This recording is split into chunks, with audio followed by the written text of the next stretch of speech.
Four things in this speech. Firstly, on setup, how does this opt-out work? Secondly, on why this is just principally a thing we should do. Thirdly, on why you can't make change from inside this institution. And fourthly, on how we uniquely get change on site Affirmative. So firstly, on this idea of setup, a couple of questions here. Firstly, we tell you how does this opt-out work. We tell you that African American directors will opt out in a large movement, noting here that this firstly just like a movement that will draw attention. We tell you that they will probably do something like list empirical grievances like that they have with the Oscars. For example, just the racism that exists within it systemically, that the Academy barely has any representation, as they told you in the info slide. And thirdly, that most of the Academy's decisions are made by white and privileged people for white and privileged people. And we tell you, secondly, that like in doing so, we will just like call for rectification, as in unless the Oscars can deal with some of these issues, and we're happy to work with them in doing so, and work with film studios in trying to fix this problem and tell unique stories. Then we would be happy to rejoin if these conditions are met, noting there's a pretty high bar for this. A couple of things. Firstly, that we would just like be having a lot of publicity into this movement. One, because like these black filmmakers are just like generally beloved and popular and good, so they're likely to draw attention. Secondly, because there's just a lot of them doing this in one organized movement. Noting here this is a should debate and we give the fiat to do this. And thirdly, because we think that actors are more likely to join in and opt into this movement. One, because of solidarity with just people in that community, but also secondly, because there's just social stigma and pressure if you don't opt into this movement. You're just kind of seen as betraying your community and betraying its goals. Noting here that this is just something that's worked successfully before. For example, in the Me Too movement, they just kind of called out organizations, and organizations were just kind of scurrying to try and save face and work with them to do that in this way. A second thing on setup is just kind of about the Academy. We know it's bad, we know it's racist, we know it only perpetuates the cycle of like white people hiring more white people, noting that you have to be sponsored to get into the Academy, but also that you can just kind of be forcefully removed in reverse. So that's the end of setup. Firstly, just onto principally why it's just not a good idea to continue in this movement. So what do we tell you about the Academy? Firstly, we tell you that outwardly the Academy just kind of looks like it's representative in that it's top-down toxic. A few reasons for this. Firstly, just like historically, it's just been created by people who had power and who are white, and who just had the money and the power to be able to make these films initially. Noting here that the cycle perpetuates because you have to be nominated by people to actually get in. Secondly, we tell you that it's just kind of an opaque system, in that there's like no knowledge of how it works and what the system means. This is especially true because like film is inherently like a subjective art form, in that you can justify that you didn't like the film for like other reasons rather than you were just kind of being racist. So we tell you that it's pretty easy to justify why you're making these decisions, but these people are just inherently privileged and are probably likely to make these decisions anyway. And yes, and thirdly, there's just like historically been accounts of not regarding films from black communities or films that tell like culturally diverse stories.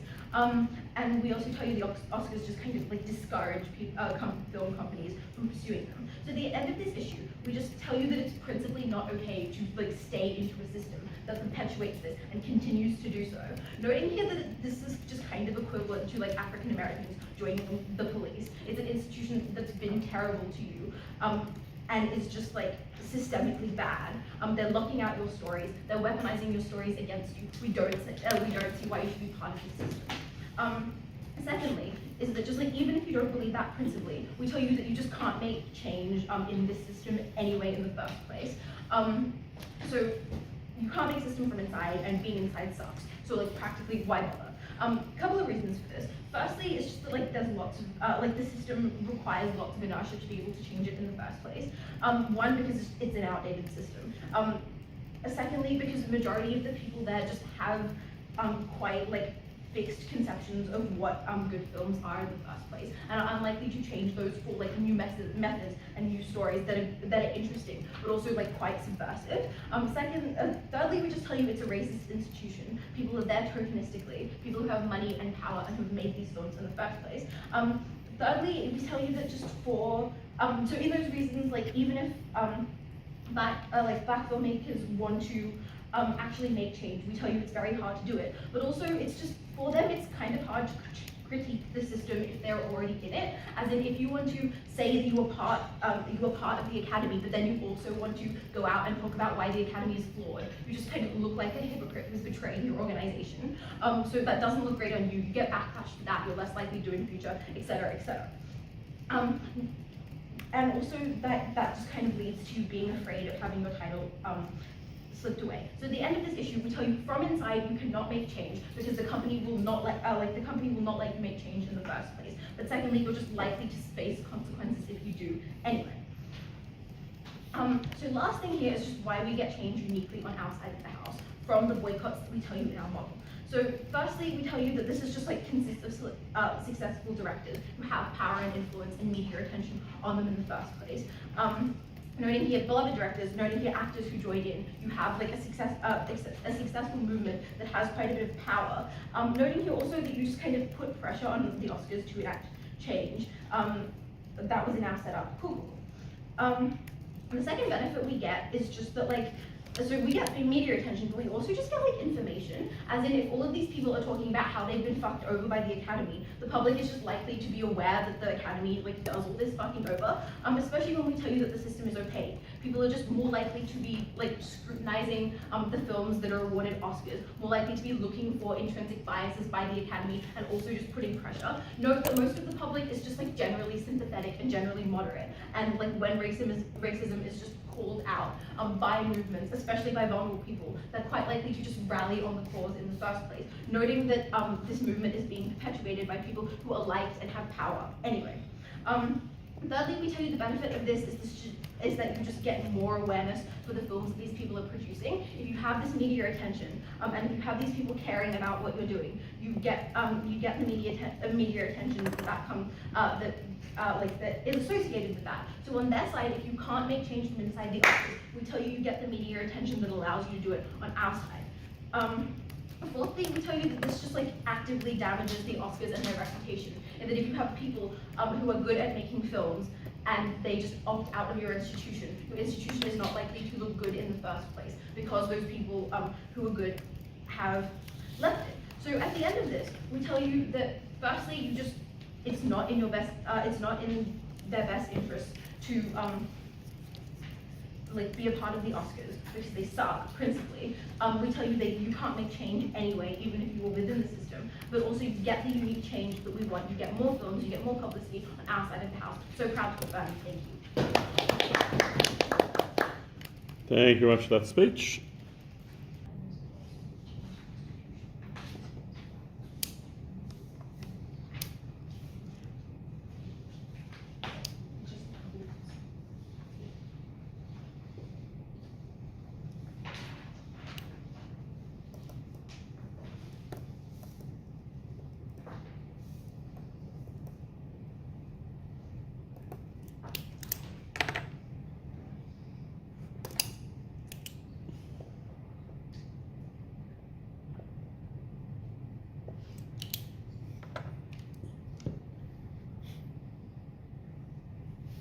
Panel, to succeed as a black filmmaker, you have to fight against oppression and institutional racism at every point in your career. We think after years and years of people doing that and fighting against that and then getting support from other black artists who came before them, they ought to return the favour to the next generation of artists. The next generation of people uniquely capable of creating art that speaks to their experience, that actually speaks to their soul and shows that they have a place within the world. It's incredibly dubious as to how Affirmative actually get much change on their side when you leave the academy and you lose all the lobbying power you had within that organisation, and that is entirely speculative on their side. 4 things in this speech. I'm going to start with some setup and an explanation of how the academy actually functions and give a lot of nuance there that they missed, and then provide a couple of points of rebuttal to their case, then 3 arguments. Firstly, why you have a principled obligation to change the academy from within. Secondly, on why failing to submit films to the academy is bad when you leave it. And thirdly, why not voting for films is bad once you've left it. So let's start with that setup. What does opting out look like? I think they start to get to their burden here, but it's worth pointing out that firstly, it is just not voting on films that are nominated there, but secondly, it's also just not nominating films as well, so believing that the institution is so bad, you don't want your work to be appraised by that. And so the second point of setup then is just a bunch of framing on what the Academy actually looks like at the moment, because I think they kind of try to storm it as this big racist institution, but don't actually appreciate the change that's happening. Because we would note firstly that there have actually been a lot of black films and black artists in recent years that have won awards or have at least been nominated. It's worth pointing out 12 Years a Slave and Moonlight both won Best Picture, which both depicted African American experiences. Davine Randolph also won an award this year as Best Supporting Actress, and like Samuel L. Jackson also got an award for his historic involvement within the film industry at the Oscars last year. There is actually incredible involvement of them, and that is starting to change. But we'd also just observe, secondly, that there's actually going to be a quota for actor diversity implemented in 2025 by the Oscars, which means if you want to win Best Picture, you have to have a diverse cast within that film, which suggests there is more change there. And we would note that this change was due to extensive backlash to the Oscars, like people, you know, the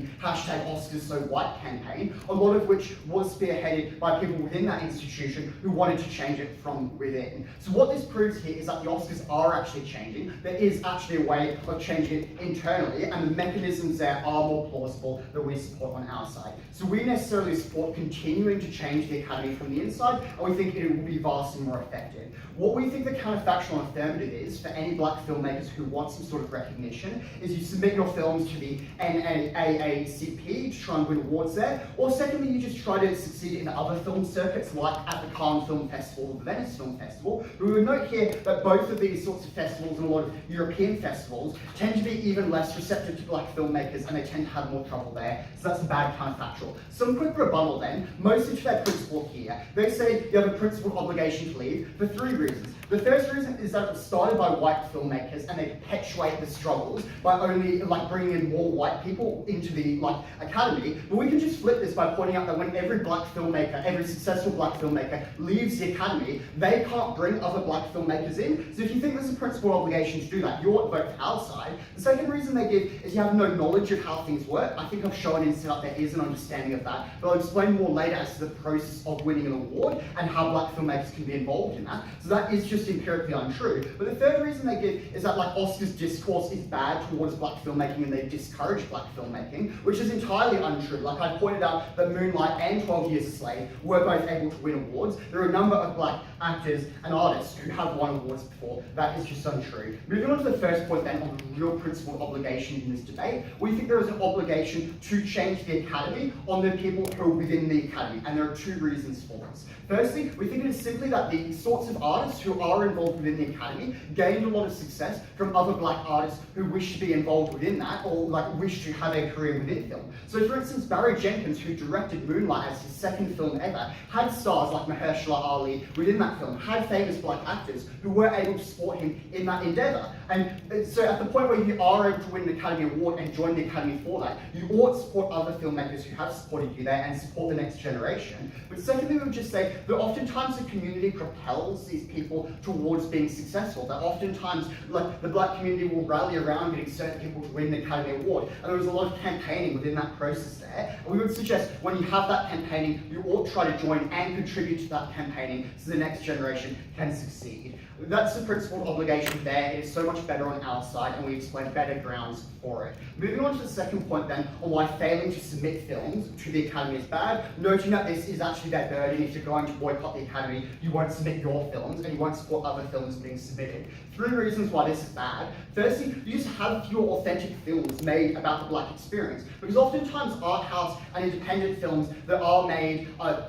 depicting black issues tend to be made with the hopes of winning an Academy Award, and that often is a big marketing ploy. We would note A24 massively funded Moonlight because they wanted it to win the Academy Award. They had the incentive to do that. On their side, you don't have production companies with the incentive to do that. But secondly, we would just say it gives less legitimacy to films you're in. Oftentimes it is better to try and get an Academy Award, and when you get an Academy Award that appraises that film as being brilliant, you're able to give more legitimacy to that. It's incredibly bad when you lose that on your side, because it's very hard to get the recognition for those indie and art house films. But thirdly, we would just note you get significantly less revenue towards these sorts of films, which makes them a significantly more risky bet by any producers. Because at the point where you can say this film was nominated for an Academy Award, or it got one, that is quite potent marketing that likely encourages people to watch it. Two impacts follow from this. Firstly, you just get less authentic black films made. There's less of an incentive to try and produce those films. But secondly, we would just like, you get less black artists in the industry at the point where they are less involved with that, which obviously makes it way more difficult to make black films, but it also means it makes it harder to make diverse films that aren't necessarily like catered towards black audience or telling stories about black experience.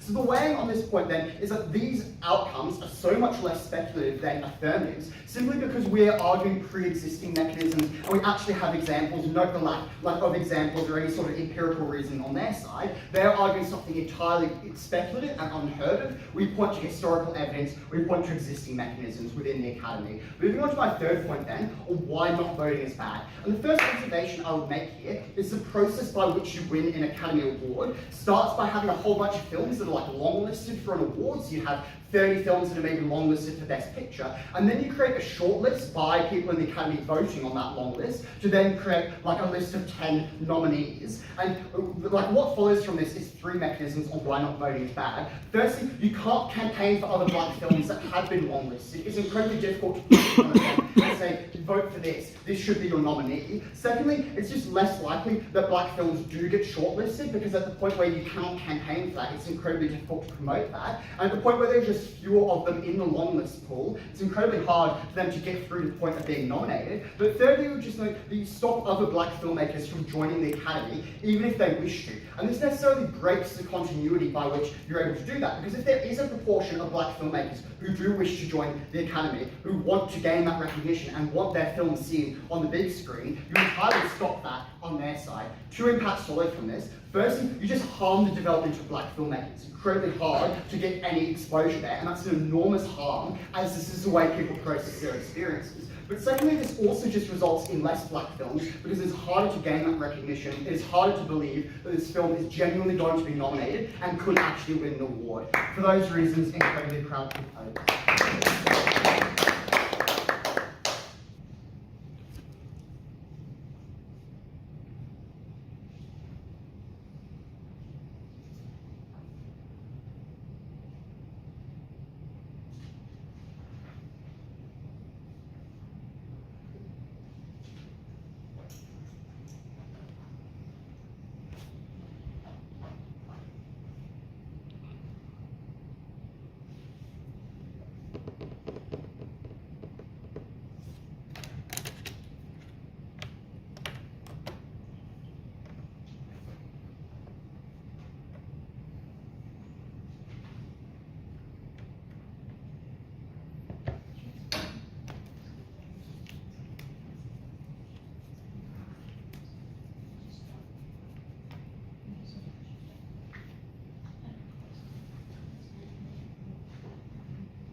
Mm-hmm.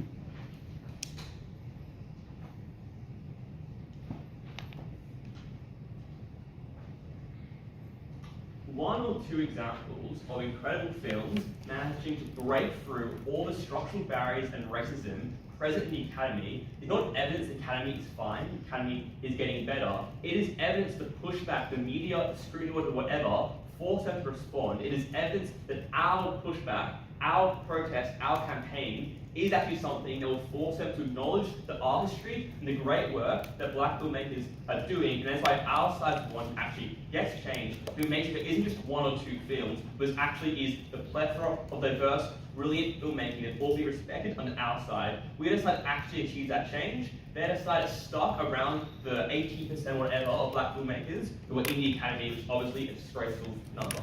So how am I going to structure speech?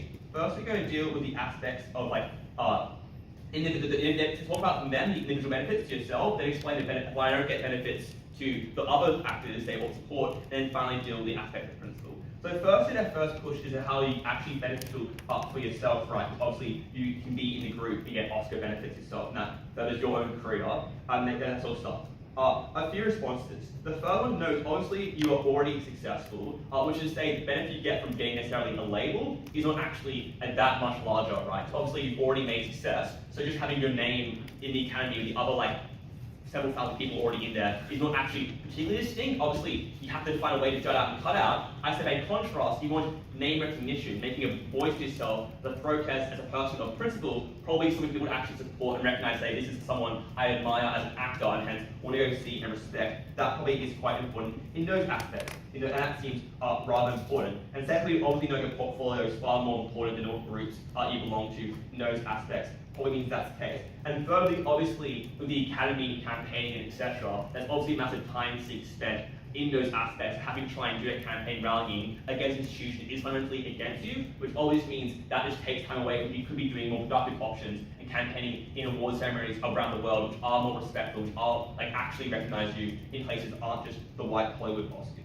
I think that suggests those things why individually you won't get a massive amount of benefit from this alone in those aspects. I think that means you won't actually be able to stand out. I think that means you're far better off than the outside actually looking to step out. And I think the best case, right, is you successfully, you successfully nominate for a black film, but obviously if only 80% of the voting power, this means you need everyone to pull together amongst black community to try and do that. If you actually want to push that through, obviously it's very, very difficult. I think it plausibly is very unclear actually being able to do that, and I think that is suggests that's the case.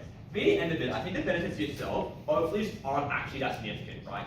Obviously, I think you're already successful. You're not going to get those connections. You already have connections. You already have work with successful filmmakers. You already have good actors who respect your work and portfolio. Means you won't actually get benefits to yourself. Which means that part of that case isn't, I think, strong, so doesn't stand up. I think when they rely on most of their case is get benefits to other people and support, and that's something all principally care about, not be quite good. So why is that not actually the case, obviously? Well, the first thing to say, right, is obviously, is the case here, right? And the same reason that analysis as why you're struggling to probably get awards, the same reason why you don't actually need to necessarily take part in this system to actually get benefits, right? Because obviously to be nominated, you have to get approved by the academy to nominate someone. But obviously that's a process that is difficult. Obviously it's very hard to make this meaningful change when even if you and I would say another black person nominated someone, that means they may get through, but when you have the 82% white people, we actually unable to get the actual change and shifts just through numbers games, right, if we were to grow in that aspect. That means that is quite difficult.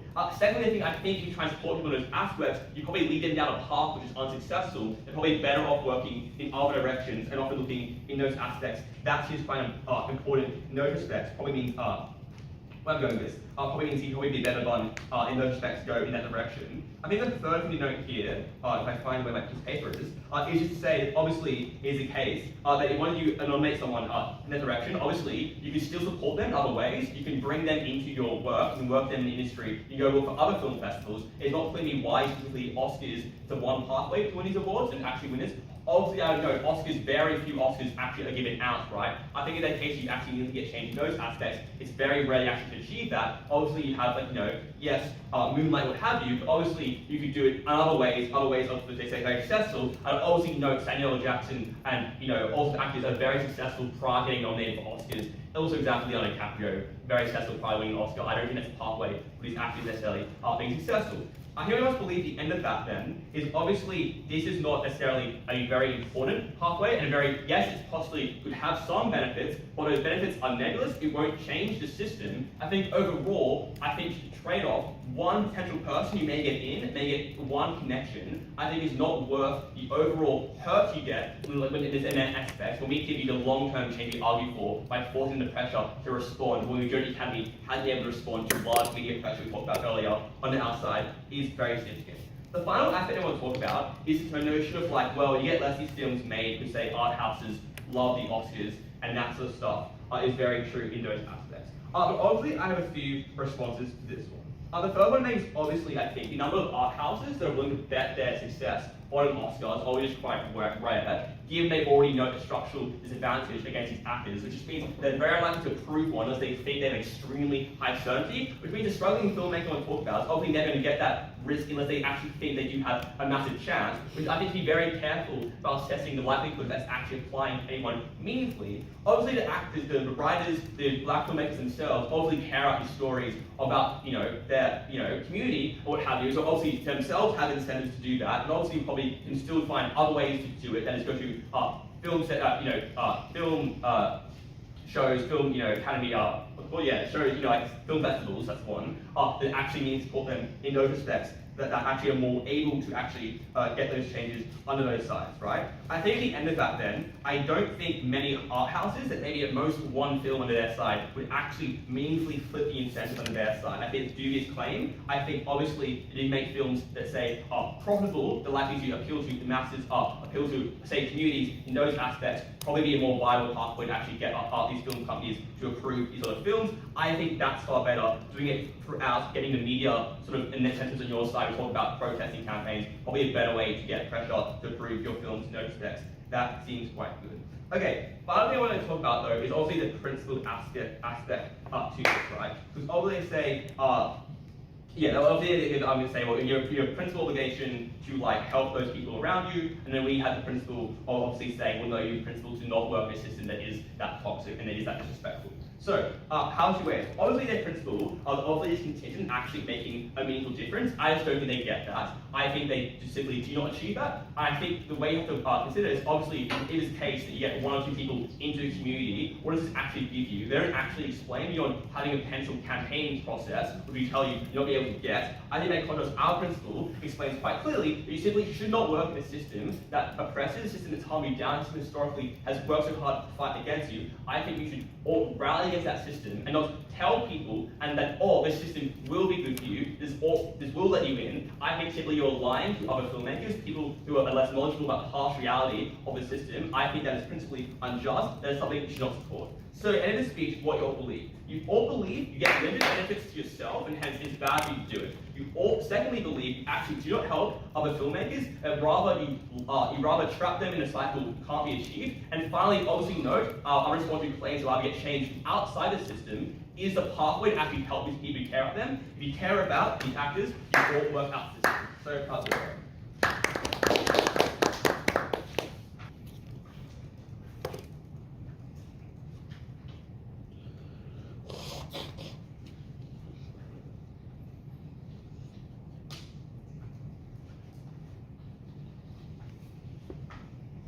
Historically, the majority of World's Grand Finalists have been cis men.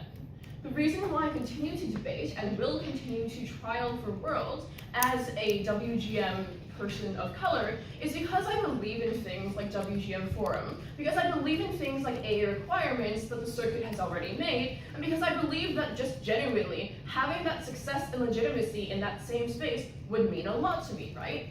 Two main things in today's speech. One, on how that change is actually likely to enact on their side, noticing that they never tell you what kind of changes they want from the academy, noticing that they never tell you what the so-called media attention culminates into. Secondly, on the exclusivity of a nomination and the exclusivity of accessing a space that is seen as legitimate by the majority of people. Okay. One, why are you likely to get backlash if you enact any sort of change that Affirmative never tells you that they want to, that Affirmative wants to have, right?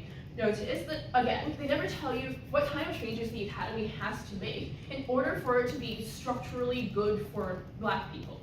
That is to say, we've already highlighted to you in Adam's speech that the academy has made concessions. They have made affirmative action requirements, and they have made quotas within the status quo. That is following boycotts that have already happened, and those boycotts were only able to happen because prominent Black individuals were nominated for Oscars and were able to walk the red carpet, a space that is heavily, covered by existing media, a space that awards shows exclusively has, right? Notice that media attention, they never tell us why the media attention of individual filmmakers walking out is ever going to be the same as the media attention that you get from just the continued awards cycle. But secondly, we think that very little else can be done structurally, right? Because again, they never tell you what kind of changes they want the academy to make.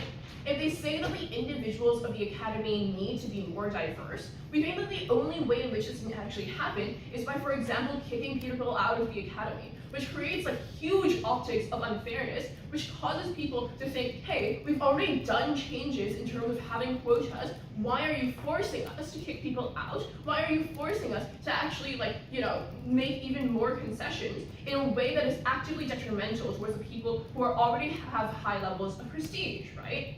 Furthermore, notice that they never tell us why you need the sense of urgency, why you need the huge media attention that you get from Affirmative. Because there is no specific change to be made. All the changes that they tell us about having more diversity within the industry as a whole are things that have to necessarily happen organically. They are things that have to happen long term. They are things that have to happen when you continue to have Black people walk the red carpet, right? Notice that at the point at which all of these people opt out of the system to begin with, you never get that opportunity for that organic change. You get a singular, if sure, huge push, but they never tell us what happens after that, right?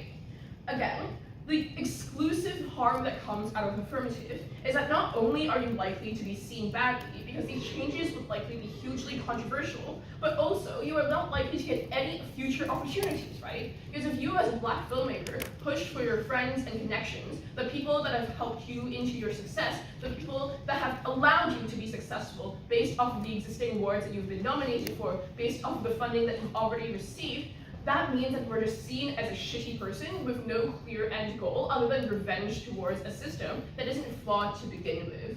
Okay, secondly, what is the exclusive benefit of having a nomination? Notice that the burden upon Negative Team is not to say that every Black filmmaker will win an Oscar. The burden on Negative Team is to say that at the very least, having a voice within that kind of industry changes a lot of things, right? This looks like, for example, Black filmmakers being able to tell their buddies that Black-made films exist and these narratives exist and those are good films based off of certain objective metrics. Like, Moonlight uses very Wong Kar-wai style of editing and a style of filmmaking. Those are things that are seen as objectively good and aesthetically pleasing. We don't think filmmaking is as subjective as Affirmative wants it to seem, right? Because if a film is bad by a large majority of metrics, it's going to be seen as bad anyway. But if a film is bad but just has different narratives, we think that at the very least, introducing it to the room, having it be in discussion, having it be in nomination prospects, allows for it to actually have some chance at success. Notice that they never structurally prove to us why that 81% of people in the Academy are necessarily going to be actively racist, right? We think it's just unlikely to be true. We think that the likely counterfactual is that they're simply unaware that these films exist. They're unaware that these films actually, have value to them. They're unaware that these narratives are things that people suffer through on a daily basis. Notice particularly that within the current stratosphere, the level of optics and backlash surrounding the lack of diversity and inclusion in the spheres means that these other filmmakers have an active incentive to make up for it. They have an active incentive to also look good. Even if this culminates in a tokenistic kind of representation of these Black films being nominated, at the very least, more people go to watch them. Because the AWGMDC Grand Finals always has less viewership than the World's Grand Finals because it is seen as a less important tournament. It is unfortunate, it is something that is deeply regrettable, but it is something that is true and something that we have to contend with. When you don't access the same space as other individuals who are seen as more legitimate, who are seen as more prestigious, who are seen as actually successful, you are never able to get the same level of prestige. Notice that this is just deeply disempowering as a Black individual and as a Black filmmaker, but also as a Black actor who can now no longer work with filmmakers who are already established, who can no longer have the connections in order to actually make it out of the industry, who can no longer access the funding that exists within the status quo, right? You never really get a choice as to whether or not you're able to access that industry under Affirmative's side. We think that it's far better that we at least preserve a shred of that opportunity on our side. Because the legitimacy and the prestige that the Oscars brings to you is something that they can never contend with. The fact is that the NAACP just never reaches the same level of legitimacy or the same level of media coverage. Notice that the extent of this harm also expands upon the level of people that actually watch these films, right? We think it is just generally a good thing that more people watch Black-made films, that more people understand these narratives.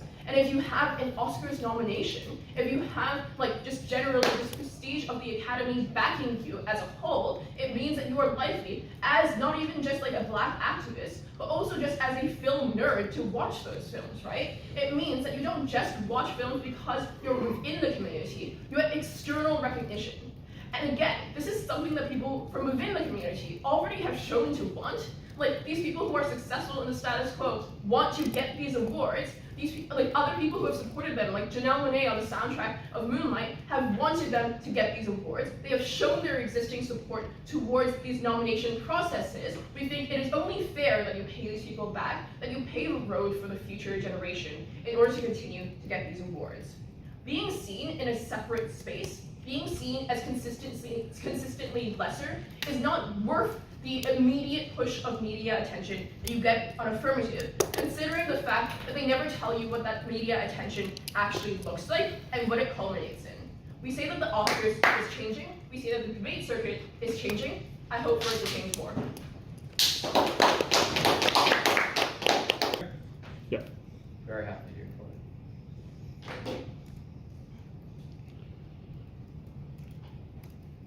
Great. This is a debate that has already happened. Because in 2016 and 2017, around 100 female directors opted out of the Academy and ignited a force that swept through all of the actors and people they had worked with who said, we will not be a part of this organization unless there was change, and they got widespread reforms. And that is why all of the organic change that this team stands for is something that occurs on our side. Because once we get it, once we say these people deserve exactly what they should get, that is the sort of organic change that will happen when you say we will not stand for these things anymore. Stuff like increasing quotas, stuff like making systems less opaque and making it very, very clear. Stuff like calling out legacy people who are incredibly racist or bad, increasing funding towards minorities. Those are the sorts of things that have already been done, that have already worked, and that can work in the future.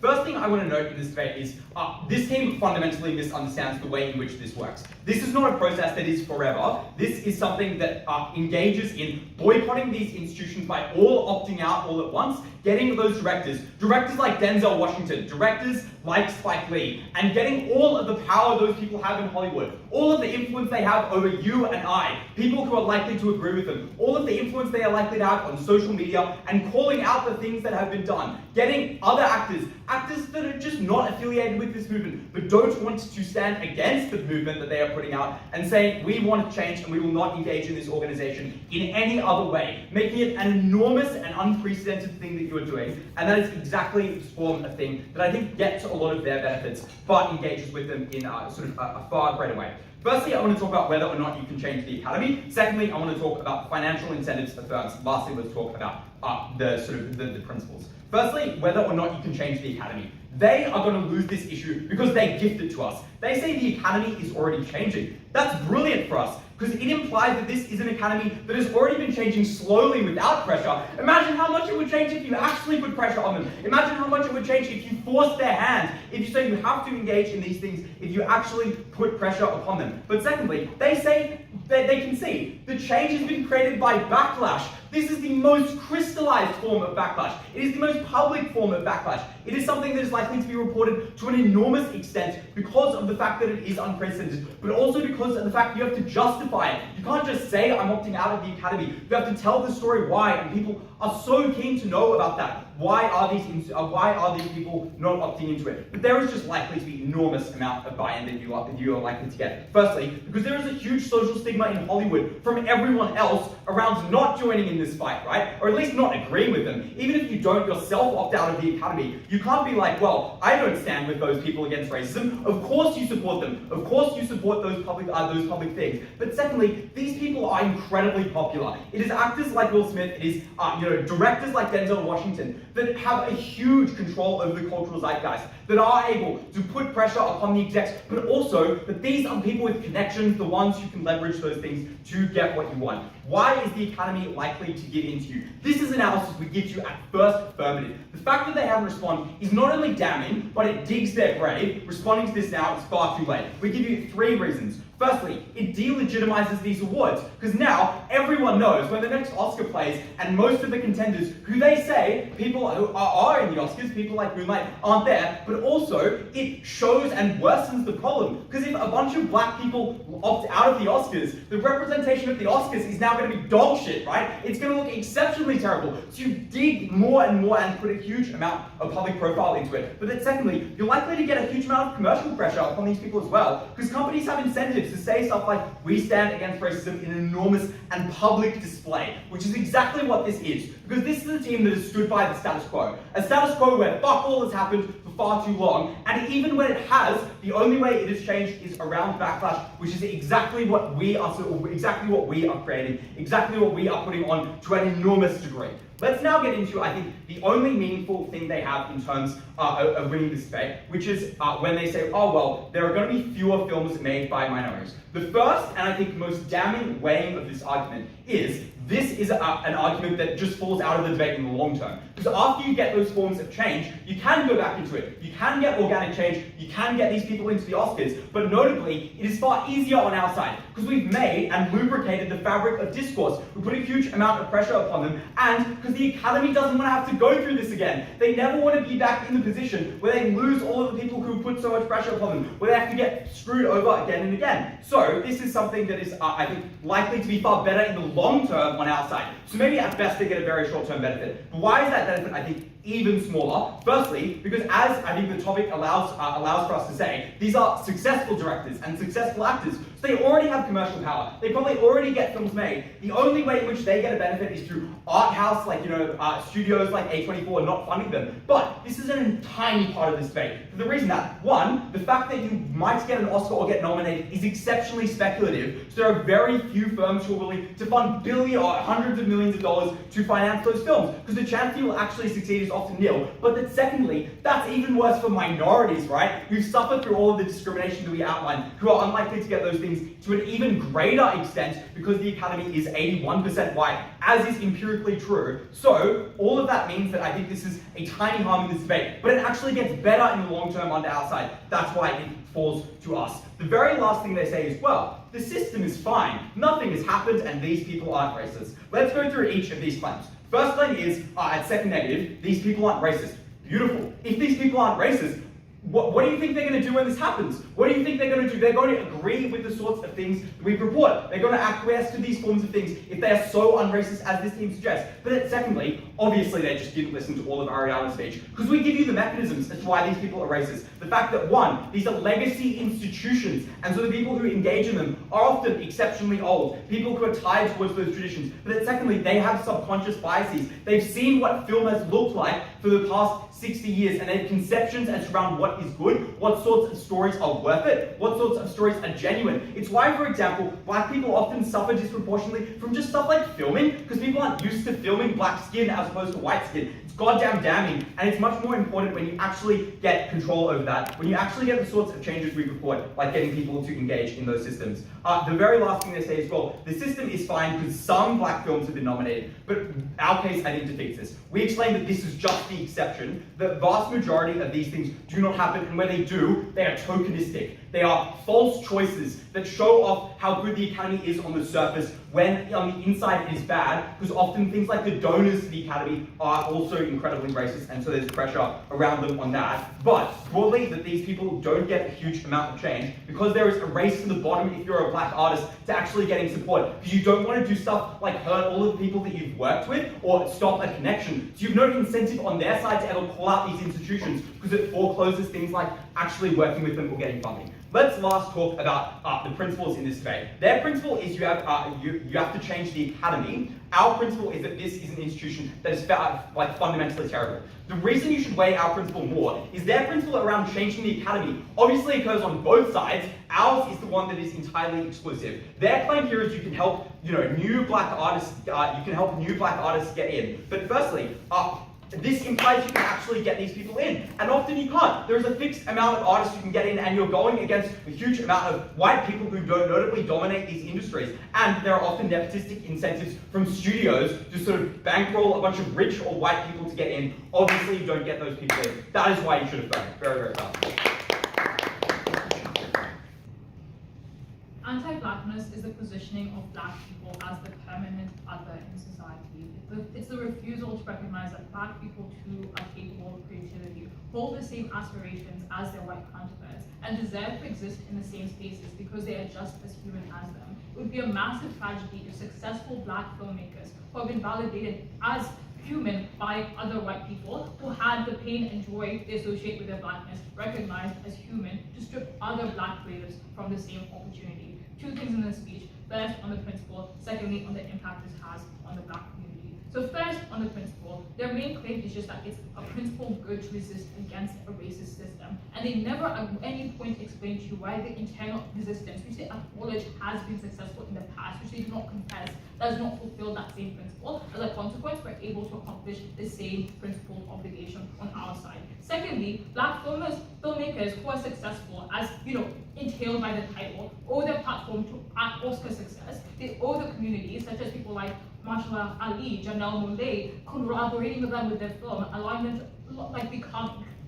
incredibly commercially viable and to actually be noticed by the Academy as a consequence. Many black people lent these people their platform specifically so that they could achieve Oscar success. And we also think that black people also worked on a grassroots level in order to uplift these filmmakers and to actually allow them to be successful. Because know that the success is actually tied to the success they had within the context of the Academy. As a consequence, they never give us an explanation as to why black filmmakers who have succeeded in the context of the Academy, who have had many black people give them a platform in order for them to be successful, because they wanted that success for the community. They wanted these films, even if they were just one or two films, to win Best Picture, they are able should opt out and deny other black people the same experience. As a consequence, we think they completely lose on principle. Next, on the impact this has on the black community. And we just want to note that all of their benefits are contingent on positive reception to the backlash. I've already explained to you that the Academy has made sweeping changes without a massive divestment of the black filmmakers from the Academy. They have increasingly nominated black movies. They've increasingly nominated black actresses and black actors who have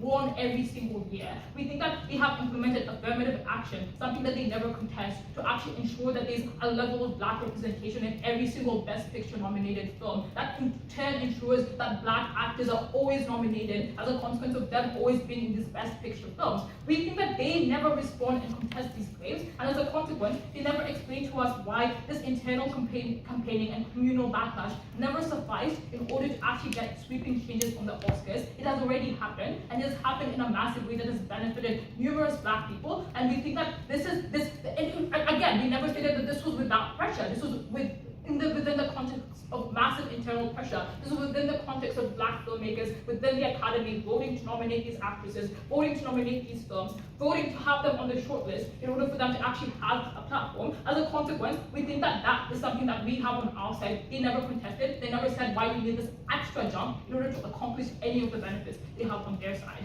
The one thing that we present is a massive harm as a consequence of the backlash and the consequence of this divestment by successful black filmmakers, which is that the Academy cannot respond to this through sweeping changes, for the very reason that they have already done all they could do structurally in the form of quotas, in the form of Best Picture nominations, things like that. Second of all, the people who have this platform are people that owe their platform, the people divested, owe their success to the Academy. As a consequence, it just looks kind of vindictive for you to win Best Picture and then say, fuck the Academy, I do not want to be a part of the Academy anymore. The Academy constantly screws over black people when the Academy gave you a platform, gave you the Best Picture nomination, which allowed you to continue making films, which allowed you to be so successful. It's really unclear why these people would actually change. The third thing that we told you that is that attitudinal responses do not suffice as a response to this backlash, because they actually never point to what specific change this backlash would cause. Is it more members, more black people within the Academy? We thought that that would be responded to very badly, considering the current white members of the Academy are incredibly influential people within the industry. It's people like Martin Scorsese and things like that. It's really unclear why these people would be like, yeah, I'm just going to opt out. I'm just not going to be in the Academy in order to fulfill a certain threshold of black people within this context. We think that that also resulted in massive backlash. That resulted in a lot of anger from the industry as a consequence of people who have been in the industry for decades being deprived of the opportunity to actually dictate the trajectory of the industry. They never explained to us how this was actually something that the Academy could accomplish accomplish without completely destabilizing the Oscars as a consequence, because they failed to respond to that push from Krissy Yip Chin, they completely lose this debate, because we think that they just cannot respond to this in a positive way. These people will become outcast. This will not be a successful backlash, especially since the most recent things that they can't point to any recent things from the Academy that were explicitly racist. They can only point to a trajectory of positive change, and that means that they just look like people who are complaining, people who are angry and mean, and they completely outcast themselves from the industry. The second thing that we told you, and we gave you this at Adam, is that there's nowhere else to campaign. They told you that you can just go to other film festivals. Which ones? The European ones. There's barely any successful black filmmakers within Europe. They do not care that much about black people because they are a lower percentage of the population compared to America. So this was the biggest platform they had to complain, and the only one that was relevant to their experiences. They had nowhere else to go. This was the only way to actually gain success. As a consequence, all of our harms actually activate. The first one being that you deny black people recognition on a community level, because these black filmmakers could only succeed in the context of the Oscars, and this was imperative for the black community, because first, we just thought that many black people had a reduced perception of their art, and as a consequence of their existence, because they never got recognition from the Oscars. And it meant that, like, usually when you had a black movie, you only considered it as a hood classic. When you had a black actress, you only considered her as a hood actress, because she never won an Oscar. That film was never nominated to the Oscars. When these filmmakers, the ones with the biggest platforms, the ones who are most likely to actually win an Oscar, refuse to submit their films because of some weird ego trip that they can radically change the industry, and the industry that has already changed. You deny a lot of black people their personhood because they never see people like them get the community recognition they deserve. They never see people like them win those Oscars. They never think of themselves as anything beyond a hood actress, someone who is capable of making anything beyond a hood classic. We think that is a massive moral harm towards black people in this debate, something that they never contented to, and it severely harms their identity and continues perpetuating them as subhuman, as the permanent other in society, and we think that was a massive thing that cannot stand. The second thing that we told you, it was just harder for new black filmmakers to actually crack into the industry, because note that, like, black people are not like 50% of the population in America, it's like 14%, so even if they are minority in the Academy, it's probably proportional to the level of the population they are. So we just thought that, like, they still had massive influence in context of their size of the population in America inside the Academy, and we thought that this influence meant that they could talk to other members of the Academy. Because what we told you at Krissy is not that they do not have long-term bias for being old white men and things like that, was that they were not explicitly malicious, which is something that was highlighted by all the sweeping changes we pointed to in the forms of the quota, in the forms of, like, black films winning Best Picture over and over again in the past decade. And as a consequence, we thought that these people were probably receptive to black members of the Academy, who are, again, numerous in context of the size of the population they compose in America, to telling them, hey, have you heard of this film? This film is really good. The fact that black filmmakers in the Academy could tell them, this uses these specific styles that are objectively good, this is influenced by this filmmaker that you really like, and you should really check out this film. That was precisely what allowed for black people to actually get a platform, to actually make it into the Oscars. You completely destroy that when you backlash against these people who are trying their best to make changes, refuse to engage with that industry, and deny other black people that platform. So as someone who has been, just invested for the past couple of years in writing about black existence in relation to film, and believe that Barrie Jenkins, Steve McQueen, Ryan Coogler owe the black community that platform, I've never been harder to oppose. Right, is that recording? Yeah, it is. Perfect. Hi everyone, thank you all very much for that debate. Look, I'm a film buff, not an expert, but I really like films and I really enjoyed this debate. I think it was a really good debate on the issue, and both teams did it quite compelling. And I think some really impassioned speeches that were, I think, just a privilege to listen to at times as well. So thank you all for a job well done on the speeches. I think it's general feedback, and that's the result, with the reasons for the result. In terms of general feedback, I think the first thing is, oddly at times in this debate, arguments sort of weren't carried through to their full extent, like we didn't get to the full impact, or we're missing some step of premise or some step of logic in the middle. I'll try and detail that more in individual feedback, but it's something I noticed a lot with the sort of process of this debate around how change was occurring, or thinking about the timelines of how harms would occur. I mean, there were just kind of holes in debates. I think teams need to make sure they're actually filling out arguments to the fullest extent right to the end. The second thing is, into pop culture debates like this, there can be a tendency to just name drop a heap of examples and not explain them. I think maybe this debate went too far the other way and did not have enough examples in today's debate, because I think the first black director we heard about I'm in the water again, didn't really come out until like the third speaker. So I think we want to hear more examples a bit earlier on, and some examples from both sides. We hear some good examples around things like Moonlight and the Divine Joy Randolph getting Rudolph getting the wins, but also there's examples of like Chadwick Boseman not getting wins and things like that. I think could have been used as well to flip sort of both sides of the debate as to when and how these examples are good or not good. Otherwise, I think most of the feedback is more individualised. In terms of the result, then it was quite a close and very high quality debate. We ultimately won the debate to side Affirmative. Congratulations. I'm going to go through the issues now. There are broadly 3 issues in the debate. The first thing I want to look at is change. The second thing I want to look at is the impact on films, particularly black films. And then thirdly, I want to look at how that then affects the weighing of the principle overall. I think the first, I guess, very broad general note I'll make about this debate, in a sort of debate like this, we're talking about boycotts or things like that. I guess there are sort of some burdens or how to think about debates. I think I think this is where I think the neg gets close but not enough to win the debate. Because I think there's sort of 3 things on the neg. I'm talking about the negative here to explain why you guys don't win the debate, but these burdens apply on the flip side to AF as well. Of firstly disputing whether or not there is an issue in the debate, or like is there a problem with the academy. I think neg maybe mitigates this issue, doesn't prove that it's not a problematic academy. I think the second thing that a neg has a burden or a choice to do is try and prove that change won't be effective. I think as we're going to go through, ultimately proves change is effective. And then where I think negative gets closest in this debate is proving this incurs a bigger harm than the benefits that will be incurred by having this process. But I think that is also weighed out and mitigated by as such. I don't think that harm is bigger than the potential benefit we're going to get. So that's, I guess, the TLDR of how this weighed in the debate. Let's go through a bit more detail of those issues now. I think firstly, let's look at the change within why change within the academy is unlikely to be successful. Because there's a few things coming out from the start. The first being that it's a race system, it's opaque, it's very top down, the academy. Secondly, it's got lots of outdated processes. And thirdly, it's hard to critique because you're a hypocrite when you're within it, and it means that the structure is one that's slow and hard to move. I think negative does a good job here at pointing out that there are some status quo changing points. So things like quotas being introduced for cast in films going forward from 2025 for Best Picture, and also that the Oscars So White campaign has made a difference. And that this did feature people within the academy doing things here.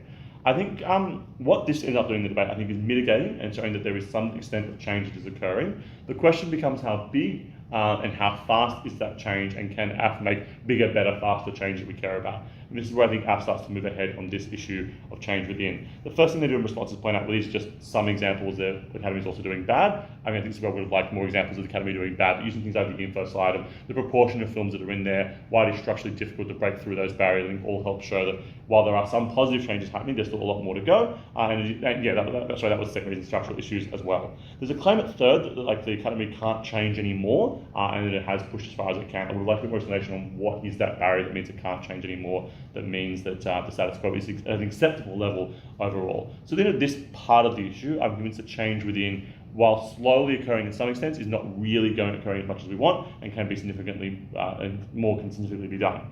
And that's where I think we get to the change from the outside part of this question, and where AF, I think, starts to move ahead and showing why they're likely to get more change. I guess the first line of feedback here I would like from AF is I do want a bit more specificity on what the big changes are you're talking about. It becomes more explicit debate goes on of we want more quotas, we want more inclusion, and I think it's also implicit in the idea that we want to fix the proportion of how it's happening, we want to see more representation. Maybe a bit more, I think that would have been helpful to clarify exactly what it is the change you're likely to get. However, we do want more, in broad terms, more change, more representation. I think they have a number of mechanisms that show why they can help fix some of the more structurally racist elements of the academy by doing things. First thing is they give is they're going to use big names. So big directors, the Spike Lees, Denzel Washingtons of the world are going to pull out, and that's going to cause a lot of tension. But secondly, they're likely to generate support from actors, both actors within the black community, but also allies who don't want to be, who I guess at a most generous level also support the cause, but at a more cynical level just don't want to be seen as racist. So all those people there are likely to stand out in support of these people boycotting the academy. And then these big names are popular names that are well known, names people love, names people will follow. That only helps into the second mechanism around pressure. So things like then the media pressure that comes from talking about it, the fact that it's going to be advertised, spoken about everywhere, the fact that individuals are going to be applying pressure on the movies they make, but also corporations are likely to boycott Oscars or the Academy, etc., because they don't want to be tarnished with it as well. So all of that pressure, and then the third mechanism is related to that, is just there'll be lots of discussion around this. This will be a talking point. They will make speeches, they'll make campaigns, they'll explain why they're boycotting overall. And I think then because the Academy doesn't want to be tarnished with this image, it doesn't want to have the problems that are occurring, it is likely to work. I think they give a good example here to back this up of the 100 female directors that pulled out of the academy causing a huge stir, and that this being a bigger project is likely to cause more of a stir and be more helpful. What we get here, I think, in response from negative, is a claim that there's likely to be a lot of backlash and lack of sympathy for this with regards to people looking greedy or looking hypocritical because they accept the award and they pull out of the academy. I think we wanted to hear a lot more about how this backlash would then play out in terms of like what would be the consequence of the academy. Why would they like just keep pushing ahead with only white films, or why wouldn't they make any more structural changes to really crystallize exactly what this backlash is and why it is likely to be so harmful? I think absent that crystallization of why the backlash is going to be so bad and result in like a more racist or a worse change, I think it's hard to credit that as having defeated the claims as to why more change is likely to occur. I think I think the other thing we get from AFTA to counter that idea of this idea of backlash is by also pointing out a third that the amount of public support there's likely to be for this is likely to be quite strong in supporting this. Like, it's likely to be a public push that also supports this, like pushing anti-racism, likely to be a corporate push that's anti-racism, other filmmakers, etc. I think all those groups there sort of present, I think at least in this debate, a stronger comparative why that backlash might not be as successful, because lots of people would be also supporting this cause and changing. So I think then if we're going to achieve change, we're going to achieve more change by pushing from the outside going forward. Let's now weigh up that amount of change versus the harms that occur here. And this, I think, is negative's strongest material in the debate, where they talk about the impact it's likely to have on films, both from the films being made, because people are not going to like have the the films not being made, but also that they're not being able to win awards. And I think those two things are linked a little bit, because it's the idea that people will make more films in the attempt to gain Oscar nominations, in the attempt to gain wins, in the attempts to sort of get that attention and all the prestige and media that comes with winning awards with winning awards. I think the first response AF gives is an unsuccessful one to say, well, you just go elsewhere. I think Meg points out correctly that there are other awards overseas that they're likely to be more racist or more ineffectual, so it doesn't actually make a big difference there. But I think the better response to get from Meg are firstly, that because these are super popular directors already, well-known, successful directors, their capacity to generate films and make attention stays constant, whether they're in or out of the academy. So I'm not sure on like these big names, why not having the academy membership makes a huge difference in the capacity to promote and market their films. So I think that mechanism fails. This doesn't stand, it fails rather. The second sort of group then is this group of like A24 type studios that are taking a risk on a film to try and tell a black story to get media attention and to try and push for the Oscar season. I think ACT does a good job of mitigating that by talking about one, that is structure unlikely to be made in the first place because of the significant amount of risks that are involved with an unknown name, but then even more unlikely then to get an award under the current system. But what I think then as it's ultimately able to flip this argument is, even if we believe that there's likely to be a short-term harm to some groups of filmmakers, because there's no one in the academy now to advertise for them, or to advocate for them, to vote for them, to push them up from the long list to the short list of the nomination, which I think, as an aside, is all well explained as to how being in that process helps some films get through. I think what AF shows is that because they can have a successful campaign to change the Oscars, that gives them more power to fix these issues in the longer term and create more films going forward and more opportunities for black actors. So I think where all the material, I'll come to the principle in a second. So I think the impact on films then is maybe we get a short-term reduction in this, but if AF's ultimately successful on the first issue, then we get better outcomes in the future more broadly, which means I think they outweigh that last impact then. The last thing then is on the principal question and how then all this weighs into that principal claim, whether they should stay or whether they should leave. We hear from the AF that obviously they should leave because the race institution is not helping them, they should get out there and fix things. From negative, we hear, I think, quite a useful, both a description of how the academy has worked and how black people work in the academy as to why they should stay, from the idea that like other people have got there before you, they got there because of someone else before them, so it's on your obligation to help the next person come up by advocating for them in the Oscars, by giving them roles, etc. Couple of reasons why this ultimately doesn't stand up. I think the first is that if we're talking about giving a hand up by making films, if we still believe that the most successful directors, etc., are still being able to make films outside the academy, then there's still capacity to do that, helping up, to still fulfilling their obligation to help the next generation come through by doing that. But secondly, if the reason we're staying in the academy, the principal reason we want to stay in the academy is to further the change, to continue to help the community, because we can show that we can do that change better by stepping out, getting it fixed by the actors boycotting, and then coming back in. Once it's fixed, we both get the benefit of helping generally and helping in the academy going forward once we've got more power within that academy overall. So I think at that point then the principal sort of justification ends up ultimately falling to AF because they're the ones that are better able to achieve outcomes for that community and better able to succeed. So the end of the debate then, ultimately we thought is that the amount of change we could achieve would be better done with the boycott then, and that was then worth any short-term harms to achieve longer benefits, practically and principally, for black films and black creators as well. And that's why ultimately the debate falls to AF. But again, well done to both teams on a job well done. If anyone wants any feedback, very happy to chat, but I do need to duck to IE to council. I'd like to run and talk, or come grab me after council. Offered you. Yeah, absolutely. Oh, yeah, no worries. Let's stop.